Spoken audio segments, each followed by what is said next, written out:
ልጆቻችሁን ለማስደሰት ብላችሁ ልጆቻችሁን ለማሳደግ ብላችሁ ትዳራችሁን ለመጠበቅ ብላችሁ በተለያየ ምክንያት ኑሮን ለማሸነፍ ብላችሁ በተለያየ ሀገር ስደት ላይ የወጣችሁ እህቶች አላህ በቃችሁ፣ አላህ ይበላችሁ። ዱንያ አኺራችሁን አላህ ያሳምርላችሁ።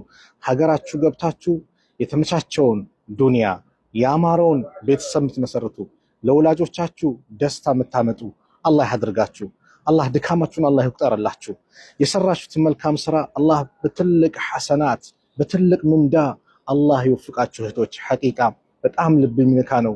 በእናንተን ችግር በተለይ በተለያየ ምክንያት በኡምራም በምንም የሚመጡ ወንድሞች እህቶች ሙቀቱን ሲያዩ የእናንተን ችግር ሐቂቃ ይረዱታል።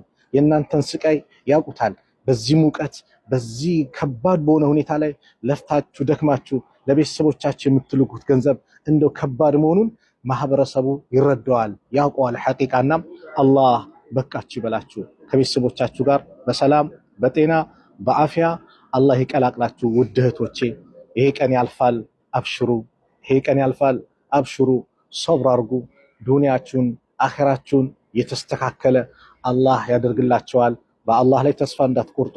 ባላችሁበት ቦታ አላህን ለመኑት፣ አላህን ጠይቁት፣ እጃችሁን አንሱ፣ ያ ረብ በሉ። ዱንያ አኺራችሁን ሐቂቃ አላህ ያሳምርላችኋል።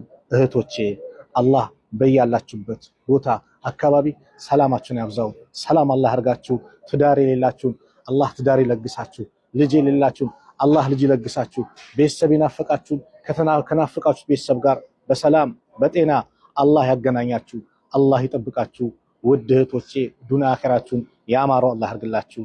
ሰላም አለይኩም ወራህመቱላሂ ወበረካቱ።